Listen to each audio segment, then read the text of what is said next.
Hello. Today, busy celebrating the beauty of the times in which we are caught up, the times in which we find ourselves. Beautiful, fulfilling, spectacular times. And I had a little hiatus, a couple of weeks without sharing, without staring at my computer screen and talking to myself, which ended yesterday, and here I find myself again with the need to share.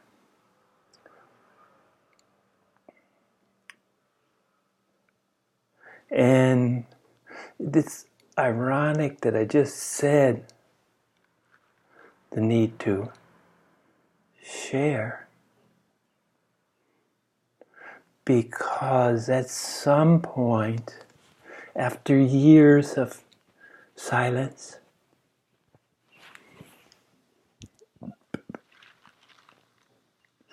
minding my own counsel, keeping my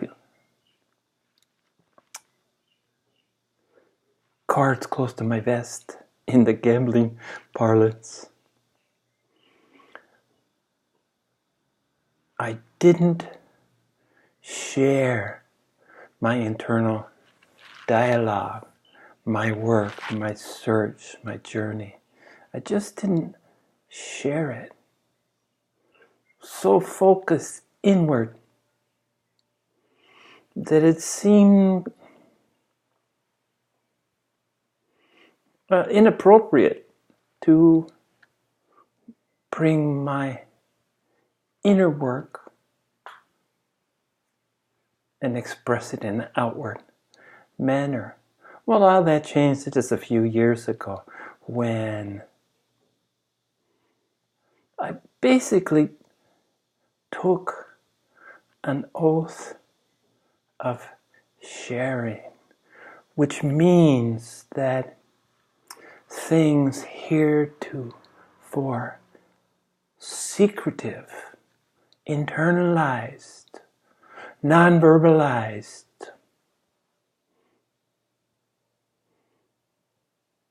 needed to come out. And it's part of the interesting, it's part of the process of going within, which leads to without. Inwards to find the commonality, the bridge of outwardness. And I studied very deeply everything that I could get my hands on. And it would seem to be there would come a time where the initial impetus, the initial information that you need to begin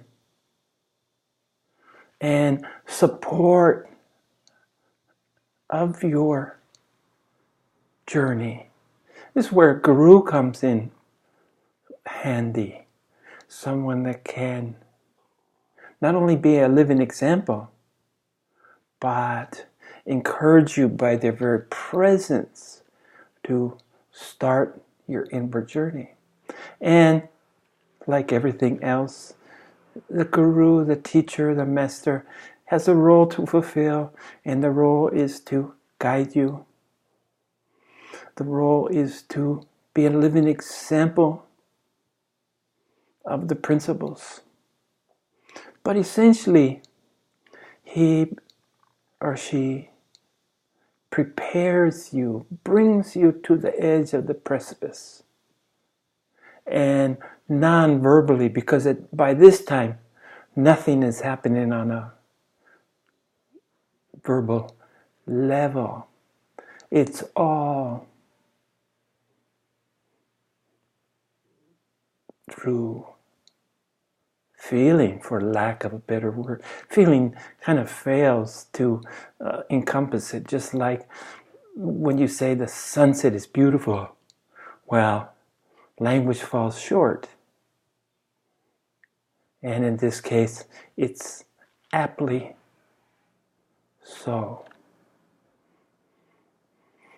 As I said yesterday, words are useful for forming questions, but are counterproductive, counterintuitive, are useless for encapsulating, enclosing, expressing answers. It's just beyond the scope of verbiage, of words, of language. And today I was listening to somebody that I have listened to before, Terence McKenna. He's kind of an intellectual inner explorer. And like many other people, he was attracted to Hawaii. He spent the last years of his life on the Big Island of Hawaii. In fact, I was fortunate enough to be on the island, unbeknownst to me at the time, just to be on the island at the same time that he was. Another coincidence, even though I wasn't aware of who he was or where he was, but we shared that commonality of being. The Big Island is really unique because Kilauea, volcano's been erupting for more than, getting close to 30 years, if not more. And it means that the island of Hawaii, the Hawaii Island, the Big Island, is growing. And it wasn't a place for stagnation. People came to Hawaii and I watched people come in relationships, couples, and as soon as they settled in that Hilo and the little local community, I knew it was a matter of time that one, if not both, would flee, and flee separately, because the dynamics of the Big Island, the growth was overwhelming, and most relationships simply couldn't tolerate the change, and people grew apart quickly. Now, I'm sure there were some cases where people grew closer together, although it wasn't in my experience. I was single, as I'd been a lot, and ready for whatever life would bring.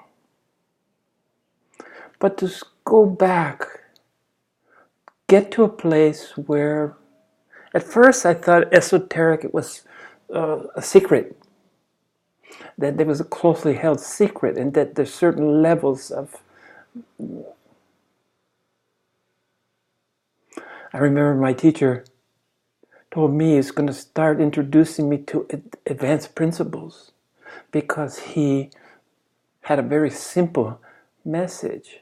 And he said that he was going to begin to expose me to this advanced methodology. And I remember waiting and waiting and waiting, and he never called me in to share anything. And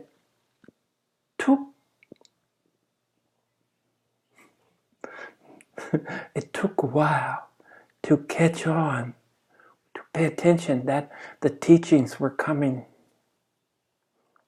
through me, through a voice within, this voice that I'd always heard and pretty much followed. And at first, when I realized that my teachings were encapsulated, we're enclosed in this inner dialogue. I thought at first, mistakenly, that my teacher had always been with me, and it was the voice that I always heard. Only when I shared this with him, he told me, no, that's not me. And then I understood, it's me. Couldn't be anybody else but me. And me is made up of us, after all. All of us is me. And me is all of us. So it was sort of a universal source. So what I had mistakenly seen as selfishness before, that nobody wanted to share this information, it was closely guarded, secret, only doled out to a chosen few. Hence the exclusivity, my idea that awakened and awakened beings were only few and far between. Now time has taught me quite the opposite. I sense that there's tens of thousands of awake beings on this planet as we speak. Most of them dwell in anonymity, something that I'm not adverse to embracing. But I go where life takes me. So this oath to share these YouTube videos that I've done is my adherence to this oath, my responsibility to share my experiences.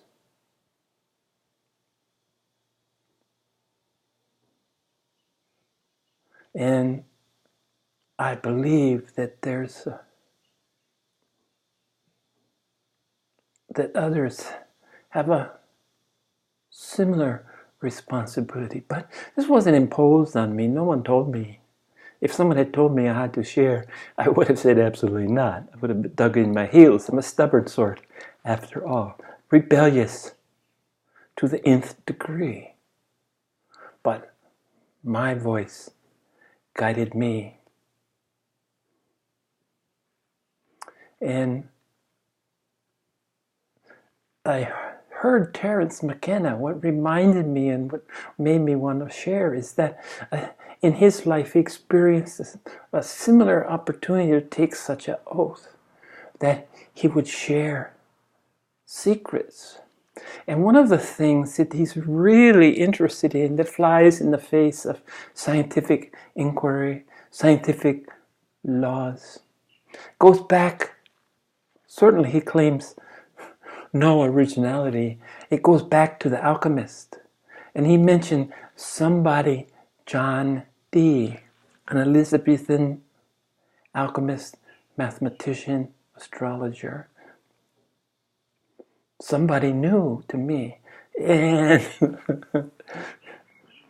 interesting enough, the images, when I Googled him, John Dee, D-E-E, when I Googled him, I thought, wow, I'm kind of got a John Dee thing going on. Interesting, because Roger Bacon, one of the ways I identify one of my two spirit guides, Roger Bacon, previous to John Dee, 13th century teacher, Franciscan monk. Now I have a new reflection of my spirit guide, John Dee. But the Alchemist, everything is simplified. Alchemists wanted to turn lead into gold, which in some senses was true. They wanted to take common elements of little value, put them together, compress them, expose them to flame, fire, through their mechanisms, these fantastic glass tubings. I read about the pelican that took and dispensed. This was the so-called gold that was supposed to come out. But what they were trying to do was take matter and add spirit, to combine matter and spirit. This was their goal. Matter was their lead. So when you look at them in this light, it's a lot more difficult to dismiss them as superstitious, misguided, magician, Merlin types, to instead see the complexity and the depth of what they were aiming for. And interestingly enough, meditation is a latter-day technique, even though it's more ancient, predates the Alchemist, but it came from an eastern part of the world instead of the western part of the world. But meditation is, in some ways, an attempt to meld matter and spirit, because reality is that matter doesn't stop here and spirit, they're not mutually exclusive. In fact, they're on the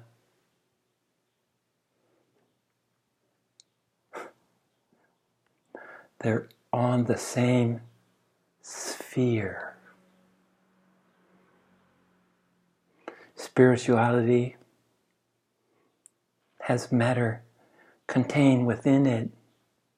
Matter has spirituality also contained within it. So they're on this continuum, like everything else. Funny how we keep coming back to this continuum. But Terence recognized that the alchemists were really on to something. Just as the ancient mystics. He was big on the shamans. And one man's shaman is another man's mystic. After all, this, again, is a continuum. Mystic, shaman. Part and parcel of the same thing. The impulse is what's important. The drive, the fire, the inquiry, the sensitivity, the paying attention to details, the sensitivity of understanding the past in the context of the future. Space-time continuum, the idea of that time is a variable. Time isn't a constant, like the speed of light. And I think it's only a matter of time when that constant of speed of light is going to be revisited.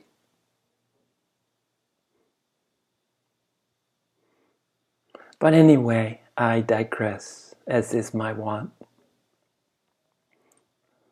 Personal responsibility to share what I know. Yesterday's, this is the serendipity, the connection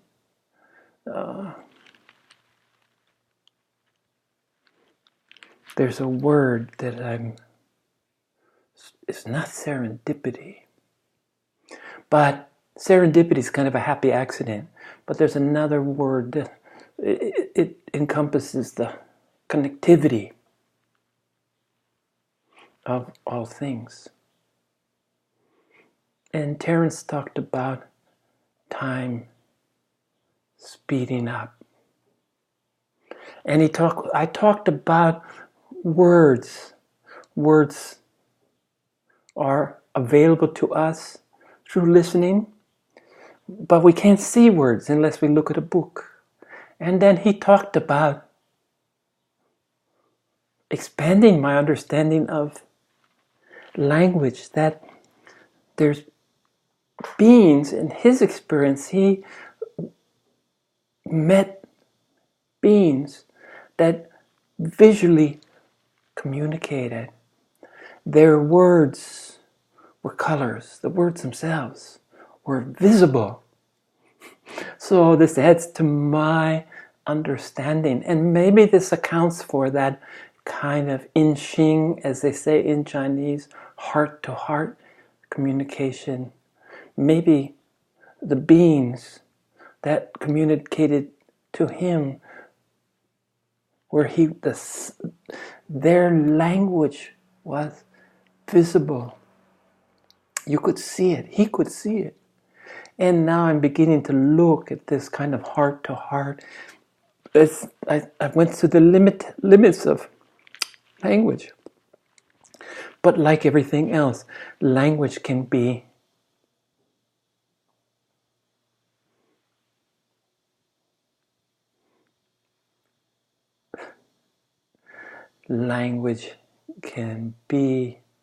expanded. The concept of what language is all like everything else. It's a matter of your perspective, where you're standing when you evaluate some phenomenon in an attempt to understand. And this attempt to understand is a way to take away potential fear, to make things familiar so that you're more comfortable with them. Because comfort seems to be one of the primary motivations of most people, to be comfortable in a world that does not lend itself to comfort. In fact, you have to artificially construct. You have to have a belief system that will help you feel secure. And again, this is all to maintain, protect, promote the egoic self. So, those of you, if anyone is out there, hello, welcome. But maybe you can consciously take an oath of sharing. That's why I made it plural. The title of this is Oaths of Sharing. Not that each individual has to take a multitude of oaths. It's the culmination of all the individual oaths that I'm addressing here. And he mentions something that we might all ponder. What, if anything, would you consider your contribution to the world? Grandiose? Big? But what I'm suggesting is that in this big arena of contributing to the good of all is overwhelming. And it's only by doing what is within the realm of possibilities for you personally. I look at it, I've mentioned this before, I look at it as cleaning your back porch.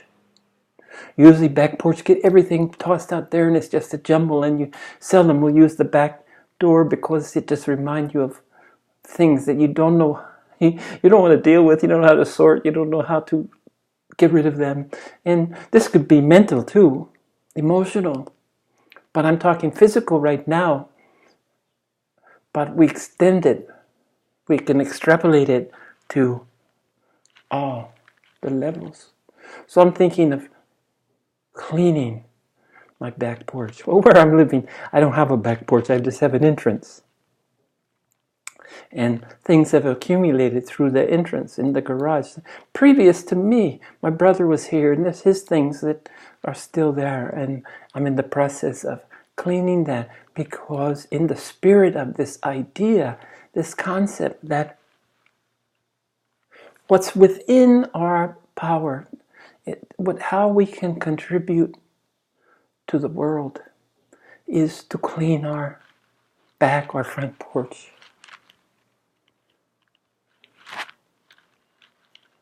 To be as good as human being as you possibly can. This is my mantra again. I'm a better man today, meaning now as I'm talking to you. I'm a better man today than I was yesterday. And I'll be a better man tomorrow than I am today. And in my mind, this is my contribution to the world. It's what I can do. Sometimes some of us are called by circumstances, by karma, by life, by happenstance, by serendipity, the happy accident, to contribute on a larger stage. And in this I look at Adyashanti, and I look at Sadhguru, and I look at Parahamsa Yogananda, before him Ramahana, that niche thin. They were called forth to bring their teachings to the masses. Happenstance, karma. The defining commonality is that they rose to the occasion, they rose to the calling. They didn't seek it out. And if we all, especially if we have been on the spiritual path, if we can see the light at the beginning of the tunnel, there's no end and there's really no beginning. But we can take an oath of sharing, to be open to share with others what we have learned, what life has taught us, what we've been fortunate enough to experience, what our teacher has shared. So for me, my gift from yesterday to today was expanding the parameters of language beyond the spoken, written word.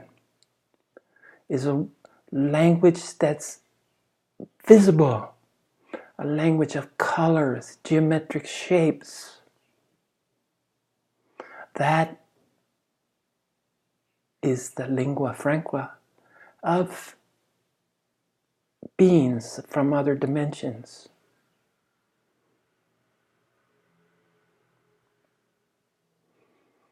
So, teaching this heart to heart can be shared in my expanded understanding of the parameters of language. You can see language.